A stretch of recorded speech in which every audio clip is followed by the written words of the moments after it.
noisy voice. It was when I had just graduated from high school, gone on to higher education, and started living alone. One night while I was playing a game alone in my room, I heard a lot of people zipping around from downstairs. I thought to myself, is that a bunch of guests visiting the people downstairs? But when I listened carefully, it sounded like more than a few people. It might have been my imagination, but it sounded like the buzzing of a crowded place, like a big train station. At the time, I thought, maybe I'm watching one of those movies or TV shows, and paid no further attention to it.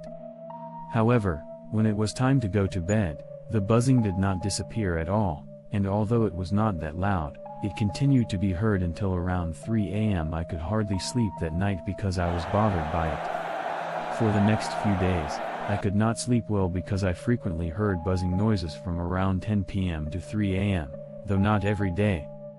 I pressed the doorbell and after a while the resident came out. He was about 2 or 3 years older than me. He looked like a student.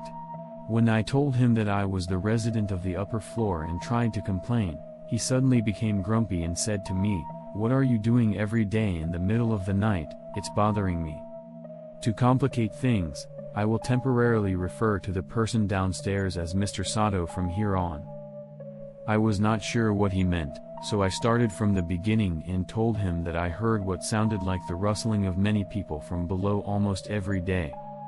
I told him that I was thinking of complaining to the landlord or real estate agent. Hearing this story, I felt something unpleasant, although I did not understand the reason well. It was clearly a human voice, and I had heard it many times before, so there was no mistaking it. And Mr. Zotov said there was no doubt that it was the murmur of many people. After a few moments of silence, "Is there something in the ceiling?" Mr. Sato said. "Do you want to go under the ceiling?" Mr. Sato started and brought out a flashlight without even waiting for my reply. I suggested that it would be better to talk to the real estate agent who manages the property and ask him to come over, and I persuaded Mr. Sato, who was ready to go. I then called the real estate agent and told him that there was a strange noise coming from under the floor. The real estate agent, who must have thought that rats or something had gotten into the ceiling, told me that he would be there with a contractor within a few days. I felt a little bit embarrassed because I felt like I was cheating him, but when I told Sato-san about it, he said, "Well, it is true that there is a strange noise, so let's have them come anyway, and that there would be no problem." On the day of the meeting, Sato-san arrived at my place quite early, still well before the time promised to the real estate agent. He told me that he had some urgent business and could not be there today. When the real estate agent arrived, he asked me to tell him that it would be no problem and that he could enter the room without permission with a duplicate key. I thought to myself, why don't you call the realtor and tell him that I can come in with a duplicate key? A little before noon, a real estate agent arrived with an exterminator. When I told him about what had happened earlier in the day, he looked a little troubled, but we decided to go to Sato's room. I was told that the only way to check between the first and second floors was through the ceiling of the bathroom in Sato's room. When I got to Sato's room, she asked me to open it with a duplicate key, but for some reason the door to her room was unlocked. I knew it would be problematic for me to enter, so I left it to the contractor and real estate agent and waited outside, when suddenly I heard a voice from inside saying, "Whoa, are you all right?" I opened the front door to see what was going on, and the real estate agent and the contractor came out with pale faces and said, "Call the police." A lot happened during that time, but to cut a long story short, I will start with the conclusion that Mr. Sato was found dead in the bathroom. After that, things were very difficult. Police cars and ambulances came and made a big scene, and the police asked me a lot of questions. When I talked to Mr. Sato in the morning, I told him that there were no signs of distrust, at least not from what I saw. In the end, I was left in the dark about the cause of Sato's death and everything else, including the buzzing in the attic. That night, I was tired from too many things that had happened, and as I got into bed early to go to sleep, I suddenly heard that buzzing noise. I felt something was different from usual, I don't know what, but I felt something strange. After a while, I realized what the strange feeling was. The voice that had been coming from below was clearly coming from the side. Moreover, the voices had been coming through the floor, so they sounded a little muffled, but this time they sounded as if they were coming from inside the same room. As soon as I thought of this, I suddenly felt a chill run down my spine.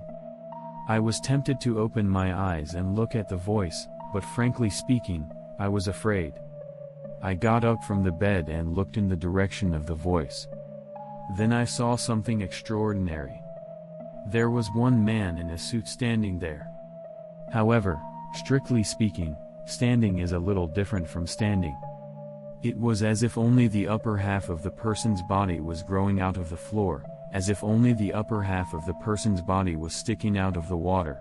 The man in the suit was moving his eyeballs up and down, left and right, and moving his mouth as if he were speaking very fast.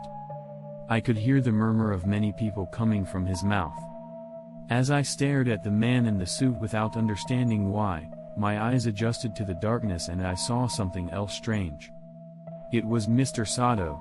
He was standing on the floor, staring at the ceiling with his eyes wide open, and his mouth was slowly moving, as if he were a fish.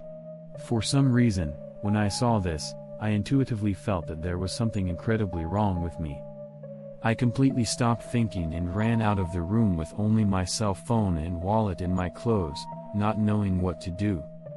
That night, I spent the night at a manga cafe and headed to the real estate agency first thing in the morning. I couldn't live in that place anymore, so I went to the real estate agency first thing in the morning to complete the moving procedures. When I arrived at the real estate agency, I asked to speak to the person in charge and immediately started talking about moving, but even though it was a sudden move, the person in charge seemed to be acting strangely. For some reason, he seemed to be reluctant to let us move. I was in disbelief and persistently pursued the matter. He seemed to suspect that I might have something to do with Mr. Sato's death. So, it seemed that they would not allow me to move out easily. It's no wonder. I was the last one to see Mr. Sato. Above all, there was a noise problem as well. There is no objective proof of what happened in the morning, just what I said. The cause of Mr. Sato's death is still unknown, so there is no reason to suspect that I killed him. If I suddenly came to them and said that I wanted to move out, naturally the real estate agency would be suspicious, and naturally not only the real estate agency but the police would be suspicious as well. That being said, I would never want to go back to that room. There was no way I was going to spend another night in the same place where that mysterious and eerie thing had appeared. It was obvious that the man in the suit was somehow involved in Sato's death. Perhaps the next target could be me. Because of the circumstances, I would not want to go back to that place. I don't know if they would believe me, but I honestly told the real estate agent about what had happened up until now and what had happened last night. The real estate agent didn't know if he believed me or not, but he said that he couldn't make a decision at his own discretion, so he asked me to consult with the police. I had no choice but to call the number on the business card I received from the police yesterday and tell them what happened at the police station. When I arrived at the police station, I told the person in charge the same thing I had told the real estate agent, but of course he didn't believe me.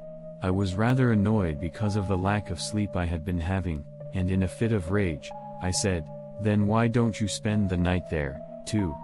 I yelled loudly and threw the key to my room at the police officer in charge. In hindsight, I was the one who made the unreasonable and absurd request, but the officer calmed me down and allowed me to move to a new place, promising that the new place would not be too far away, and that he would report the new address and answer any calls from the police. After that, I managed to move to a different place, and it turned out that the case seemed to be Sato's suicide, and the suspicion against me was also cleared. A short time after it turned out to be a suicide, I was called by the police again. Apparently, they had found a diary on Sato's computer. They said that part of what was written in the diary referred to a person who looked very similar to the man in the suit I had told the police about, and they wanted to ask me about the details again. In the end, the identity of the man in the suit remains unknown to this day, but I have learned a few things from what the police told me. From the contents of the diary, it seems that he had met the man in the suit before I first went to Mr. Sato to complain, and that he knew the identity of the buzzing voice was that man. In his diary, he repeatedly wrote that the man in the suit was obviously malicious, and he felt that he was in danger. Why did he act as if he knew nothing about it, even though he knew so much? The police did not say anything, but perhaps there was something in the ceiling. I wonder if Mr. Sato knew that much and was trying to involve me in this for some reason. I don't know anything now. This is the end of this story. Thank you for listening to the end.